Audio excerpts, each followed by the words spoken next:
महाराष्ट्र लोक news channel.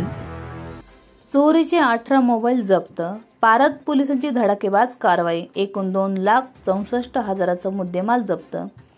सविस्तर वृत्त अशी की भोकरदन तालुक्यातील पिंपळगाव, रेणुका इत्यादी येथील आरोपित राजू साहेबराव नरवाडे यास पोलिसांनी ताब्यात घेतले असता सविस्तर चौकशी केल्यावर त्याने गुन्ह्याची कबुली दिली। त्याने छत्रपती संभाजीनगर येथून चोरीचे 18 मोबाईल आणून पिंपळगाव, रेणुकाई व परिसरामध्ये 18 मोबाईल विकण्याचे सांगितले। सदरील मोबाईल पोलिसांनी हस्तगत केला असून गुन्हा नोंद करण्यात आलेला आहे।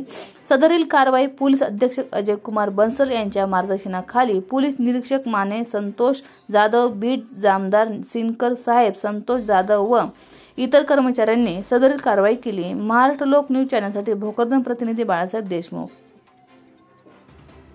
मी API service Mane police station Parad आज रोजी पोलीस स्टेशनला हजर असताना माहिती मिळाली की राजू साहेबराव नरवाडे वय 32 वर्ष राहणार पिंपळगाव, रेणुकाई हा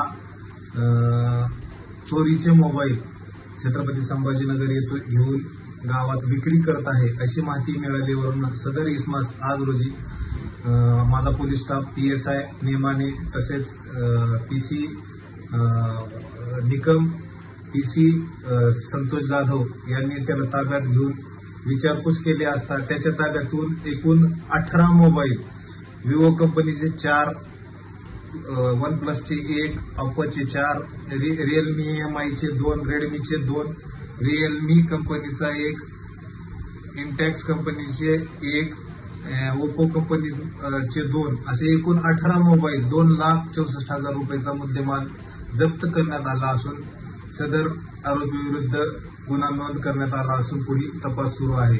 सदर कारवाई माननीय पोलीस अधीक्षक अजय कुमार बन्सल साहेब यांच्या तसेच अप्पर पोलीस अधीक्षक नोपानी साहेब व एसडीपीओ नितीन कटेकर साहेब यांच्या मार्गदर्शनाखाली एपीआय माने, पीएसआय नेमाने, पीसी निकम, पीसी संतोष जाधव यांनी केली।